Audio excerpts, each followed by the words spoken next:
seldom are these people entirely innocent themselves. In terms of whether or not we assume that they're gangsters, unfortunately that depends on the race of the patient and also how many tattoos they have. We understand that not all of our victims and perpetrators are really related to gangs, and many of them are not. It's just interpersonal violence, sort of shebeen violence, as you called it, that isn't gang-related. Yeah. I think, thanks. I'm getting a lot of good ideas. I think that's a brilliant idea to research, because I think that's what we're saying. I think we're saying that personal horrification, and the reason I'm saying that, in the States, when they did this work in the States, it was violent coaching that was the significant one, right? And it's interesting that it's not in South Africa. That violent coaching in South Africa is not the significant one. It's personal horrification, meaning I see somebody else or I hear about somebody else and I feel that I can't do anything about it. So yes, it would be very interesting to look at what happened to the other children, because we have extended families, etc. And then to look at the impact of that trauma on them. And of course, that would give us an opportunity to then start looking at resilience and protective factors to answer some of those questions. I'm not done, but I'm waiting for the... No, that's fine. Pass it on, Adele. No. Are we going to have a disturbance here? I just want to... So I think you want to carry on. I just want to talk to... Yeah. I've got a loud voice, so it should be okay. Yeah. I think being an academic, you exercise it every day. So I think this is such a good question about intervention. Solutions, and I agree with the chair. We cannot give you the magic, sorry for the word, the magic bullet or the panacea to solve violence in South Africa. But I think what is helpful is when we engage as academics, researchers, practitioners, when we engage around our understanding of what's going on, and then looking at viable solutions to those problems. And I think this is what SaVI is trying to do. This is what this whole colloquium is trying to do. It's trying to bring people with research, with practice experience, to solve some of these problems that you're talking about, where you see this xenophobic type violence happening. Because we see it even in this research that we did. We saw it with the 78, because we were doing an intervention at the same time with them. We were doing intervention work with them.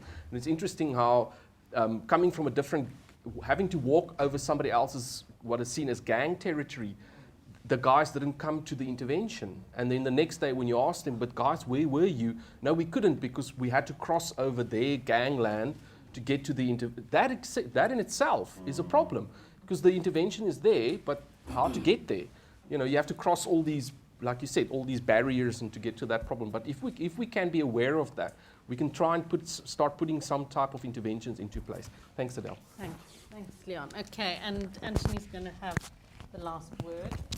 Okay, just in terms of the important question, which is a question of intervention, how does the argument I was making lead us to conceptualize some sort of practical intervention? And it does in an important sense. A lot of what I was arguing is, in addition to the kind of social learning theories and that, I was saying that the identification with violence is actually a defense against feelings of being overwhelmed, being vulnerable, being helpless.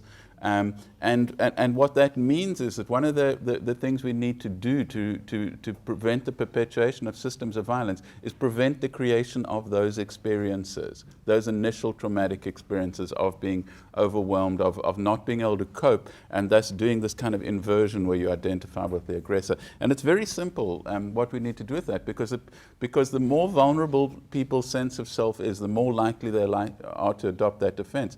And which also means the younger they are. So the more violence we are directing towards young children, and it's very important because there's often this kind of myth that children under the age of 2 or 3 don't really remember, or violence against them doesn't really affect them in the long term.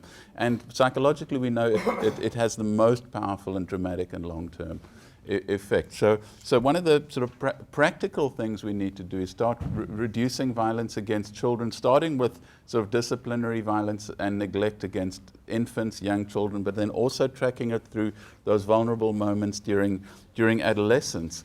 The interesting thing is when we start looking at that, well, I didn't talk about sort of attachment theory and that kind of stuff, which talks about the development of the kind of stable, resilient sense of self.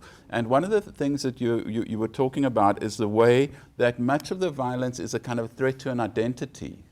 It's like a threat to that someone's ethnicity has less status than that person's ethnicity. And no one this morning has really talked about one of the huge other dimension here is masculinity.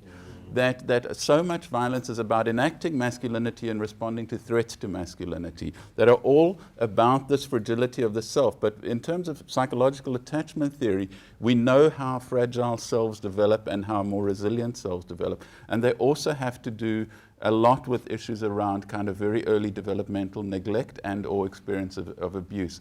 So a lot of the implications of my paper are about the fact that we need to look at early child rearing. Having said that, I'm very, very worried because I think there's an occupational hazard in psychology and even more in psychodynamic theory of focusing too much on the internal sort of psychological developmental processes and just leaving out the social dimension.